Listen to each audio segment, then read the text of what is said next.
Seja bem-vindo a mais uma aula de matemática. Eu sou o professor Felipe e hoje nós vamos falar um pouquinho sobre as funções. Então, vamos lá. O que são as funções, né? Para falar de função é necessário a gente começar a falar sobre relações. Então, se você tem dois conjuntos, né? E esses conjuntos eles podem ser relacionados de acordo com alguma lógica que nós vamos chamar de regra ou de lei, a gente diz ali que existe uma relação entre conjuntos, tá? Então, nada mais vai ser do que você pegar elementos de um conjunto e você relacionar com elementos de um outro conjunto, tá? A função, ela vai ser um pouquinho diferente nesse sentido, porque ela, além de ser uma relação entre um conjunto e outro, ela vai ser um pouco mais restritiva em termos de critérios. Então, a função ela vai fazer corresponder a todo elemento do primeiro conjunto um único elemento do segundo, tá? Então, essa é uma forte restrição quando a gente fala de relação entre conjuntos para que eles possam ser ou não uma função. Então, veja aqui alguns exemplos do que seria, do que não seria uma relação do tipo função, né? Enfim. Primeiro, veja que você tem um conjunto aqui, um primeiro conjunto, tem um segundo conjunto, tá? Quando a gente vai estabelecer as relações aqui entre elementos desse conjunto, perceba que o primeiro, né, ele vai ter ali um elementozinho que não está sendo relacionado a ninguém. E a função não admite esse tipo de coisa, né? O primeiro conjunto precisa ter todos os seus elementos relacionados a algum elemento do outro lado. E essa relação tem que ser única, tá? Então, veja aqui que, nesse caso, não é função. Então, aqui não é função, de forma alguma. É uma relação entre conjuntos, mas não é uma função. Veja aqui agora o segundo caso. Então, você tem o primeiro conjunto que está sendo relacionado ao segundo conjunto. Bom, todos os elementos do primeiro conjunto estão relacionados a algum elemento do outro lado. Mas perceba que existe um elemento que tem uma relação ali dupla, né? Ele está sendo relacionado a mais de um elemento no segundo conjunto. Quando isso acontece, a gente também não pode classificar essa relação aí, né, como uma função, porque a função ela não permite esse tipo de relação entre os conjuntos. Então, segundo exemplo, também não é uma função. Veja aqui o terceiro e último exemplo. Então, tem o primeiro conjunto, tem o segundo conjunto aqui. Note que todos os elementos eles estão sendo, né, relacionados aí. E todas essas relações são únicas. Então, o primeiro conjunto tem todos os seus elementos relacionados a um único elemento do segundo conjunto. Isso daqui, sim, é uma função. Então, esse é o diagrama do que seria uma função. No estudo de função, nós temos aí dois conjuntos, como já falado. E esses dois conjuntos, eles vão ter nomes, tá? E subconjunto também. Então, vamos lá. O primeiro conjunto, que é o conjunto dos elementos que serão relacionados, nós vamos chamar de conjunto de domínio, tá? Então, conjunto de domínio é o conjunto de onde partem as relações. O segundo conjunto, né, que vai ser o conjunto onde existem ali as possíveis respostas, relações para os primeiros elementos do primeiro conjunto, a gente vai chamar de contradomínio. E dentro do contradomínio, você vai ter ali o conjunto dos elementos que foram relacionados. Então, veja aqui, ó, esses aqui são elementos que foram relacionados ali com o primeiro conjunto. Esse subconjunto do contradomínio a gente chama de imagem, tá? Então, o conjunto imagem, ele é um subconjunto do contradomínio. Veja isso aqui, ó. Veja isso aqui melhor nesse exemplo. Você tem o primeiro conjunto, que é o conjunto de domínio. Você tem o contradomínio, que é o conjunto que possui ali todas as possíveis relações entre o primeiro e o segundo conjunto. E você tem dentro do contradomínio o conjunto de imagem, que é esse daqui, que é o conjunto de fato das relações, tá? É importante você perceber que quando a gente estabelece uma função, a gente começa estabelecendo essa função normalmente a partir da sua lei de formação.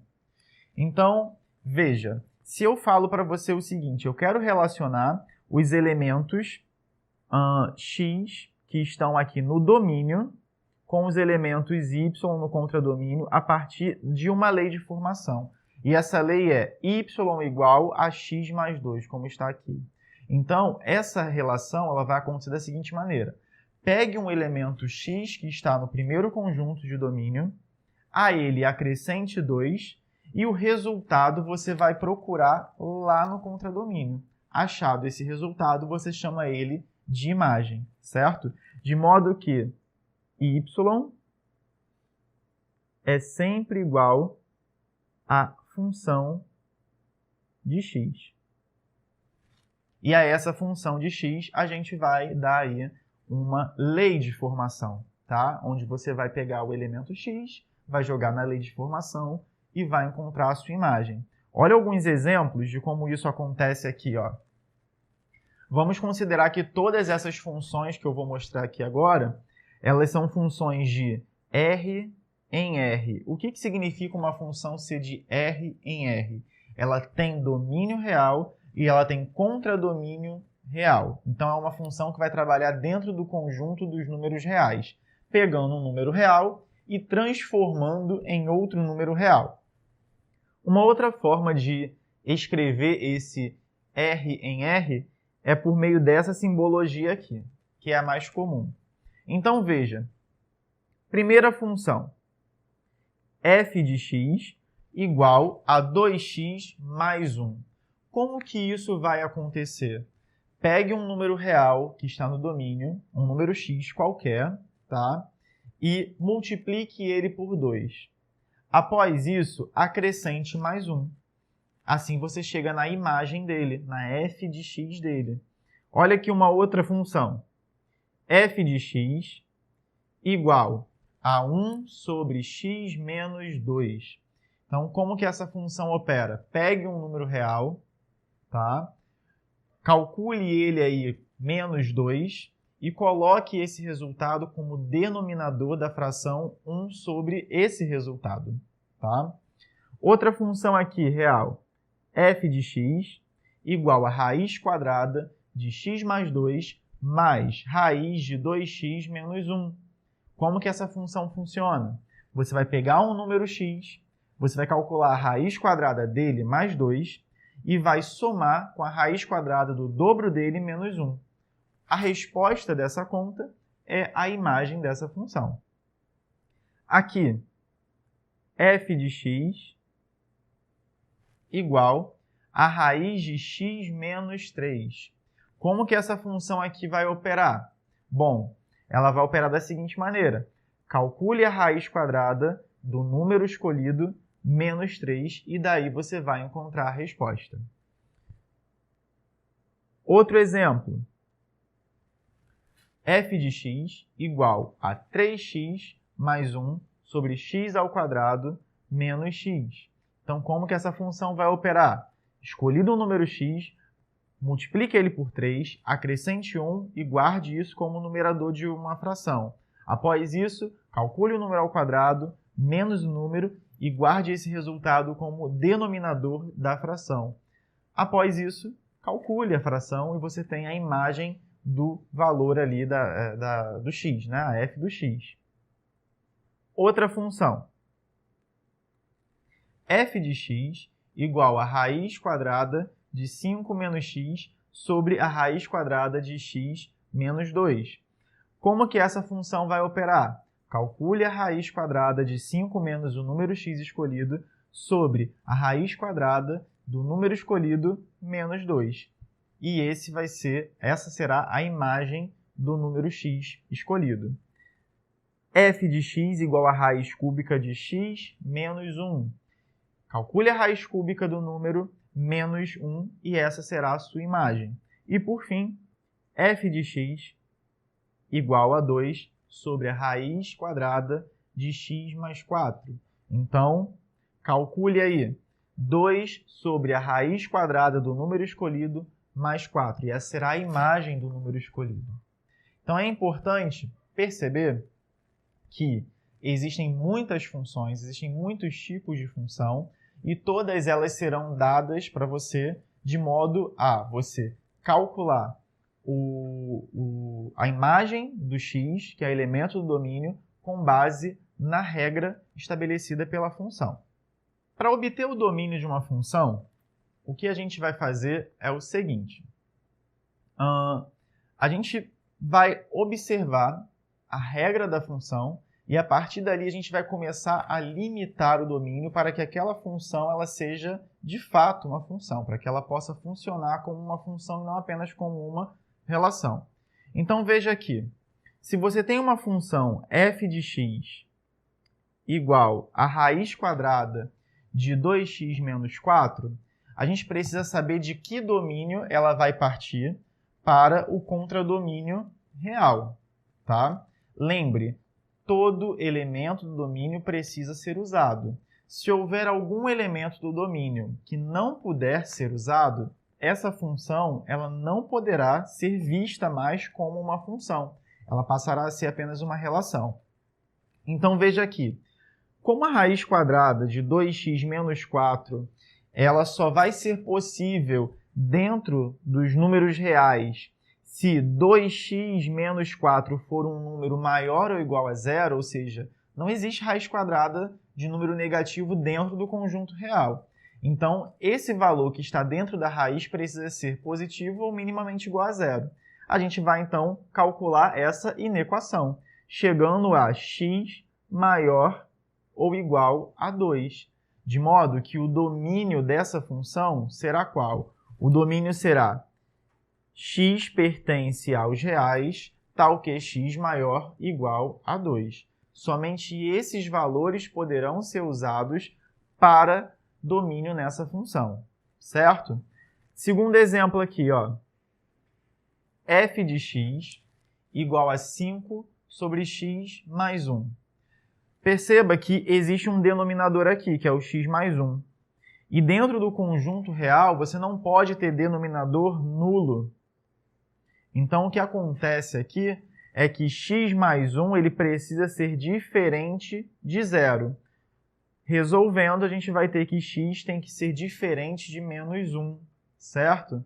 Então, o domínio dessa função é x pertence aos reais, tal que x é diferente de menos 1. Pode-se usar qualquer elemento, né, aí do conjunto real, com exceção do menos 1 para ser domínio.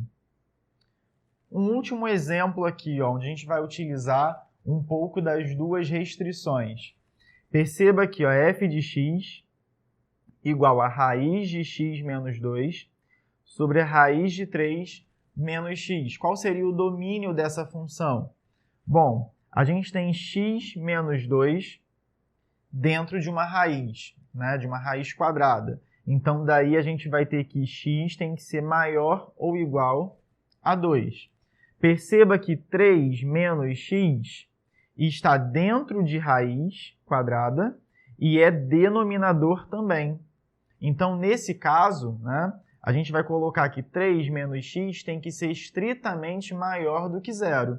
Resolvendo isso, nós chegamos que x é menor do que 3.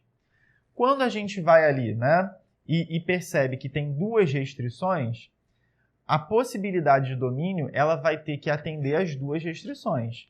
Então, tem que satisfazer a primeira restrição, que é essa daqui, ó. Tem que satisfazer essa restrição e tem que satisfazer essa restrição aqui também. que a gente faz para isso? A gente monta uma tabelinha, um esquema parecido com esse aqui de baixo, tá? Como que vai funcionar essa tabelinha? Você marca lá, bom, números maiores ou iguais a 2. E aí você faz a primeira linha aqui, marcando de 2 para frente, né, dentro da reta. Segunda linha, logo abaixo dela e ajustadinho os valores. Você coloca, né, marcado os valores que são menores do que 3, certo? Estritamente menores. E aí a interseção entre esses dois conjuntos é o que vai ser a solução. Então, aqui, o valor de x, ó, ele tem que ser maior ou igual a 2, porém ele tem que ser menor do que 3. Então, o domínio para essa função será qual? X pertence aos reais, tal que x é maior ou igual a 2 e x é menor do que 3, satisfazendo as duas restrições ao mesmo tempo.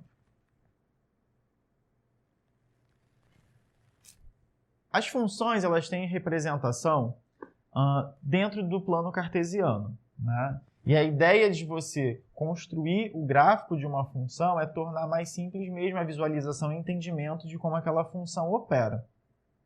Então, como que isso vai funcionar, né? Você vai ter o plano cartesiano, como aqui, né, na figura, e o plano cartesiano ele vai ter o eixo do x, ele vai ter o eixo do y, tá?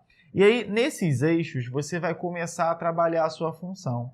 O eixo do x, ele marca o domínio. Então, aqui você tem domínio da função. O eixo do y, ele marca o contradomínio da sua função. E, obviamente, que à medida que você relaciona valores de x com valores de y, você vai encontrando a imagem da sua função, certo? Então, veja aqui. Vamos calcular graficamente como ficaria, né, mais ou menos, aí a função x mais 1. Então, a função x mais 1 faz o quê? Você escolhe um valor de x e a esse valor de x você acrescenta uma unidade. Então, vamos supor que eu estou escolhendo o valor de x, 1. Se eu quero o valor de x, 1, a ele, né, o 1 está aqui, ó. A ele eu vou associar o valor 1 mais 1, lá em y, que é 2, que está aqui, certo? Então, dessa forma, você vai ter que 1 relacionado com 2 vai cair esse pontinho, tá? É só subir, né, de forma ortogonal a partir do 1 e depois andar de forma também ali ortogonal, paralela ao eixo de baixo, a partir do 2.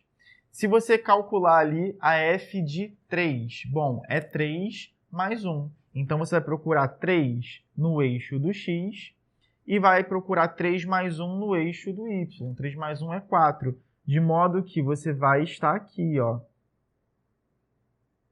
nesse pontinho.